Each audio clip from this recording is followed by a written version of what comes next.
আলহামদুলিল্লাহ ওয়া কাফা ওয়া সালামুন আলা ইবাদিহিল্লাযিনা আসতাফা আম্মা বাদু। উলামায়ে কেরামের গুরুত্ব এত বেশি যে উলামায়ে কেরাম না থাকলে মানুষ গোমরাহর পথভ্রষ্ট হয়ে যাবে। মুসলিম শরীফে আল্লামা রুমি রহমাতুল্লাহ আলাইহি আলেমদের গুরুত্ব বুঝাইতে গিয়ে উল্লেখ করেন, চুনকে শুদ খোর রশিদে মারা কর দে দাগ, चारा नबूवत दर मकामे जुद से राग, चूंकि गुल रफ्ते गुलिस्ता शुद खराब, चारा नबूवत दर मकामे आज गुलाब।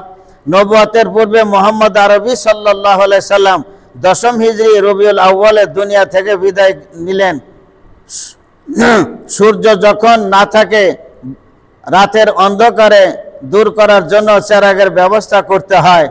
এখনো যে সকল এলাকাতে বিদ্যুৎ পৌঁছেনি, সূর্য ডুবে গেলে চেরাগ জ্বালাতে হয়।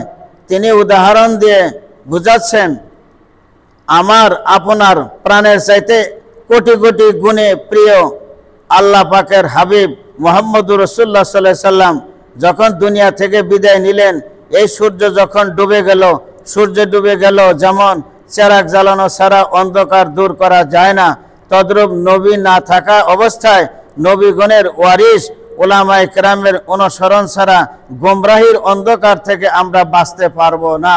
কাজে নবীগণের অনুসারী যারা উত্তরাধিকারী উলামায়ে কেরাম, তাদের সাথে থাকতে হবে, নাহলে আমাদের গোমরাহির মধ্যেই থাকতে হবে। অথবা রুমি রহমাতুল্লাহ আলাইহি বলেন, যখন ফুল শেষ হয়ে গেল, বাগান বিলুপ্ত হয়ে গেল, তখন সুগন্ধির জন্য গোলাপ জল ছাড়া অন্য কোনো ব্যবস্থা নেই।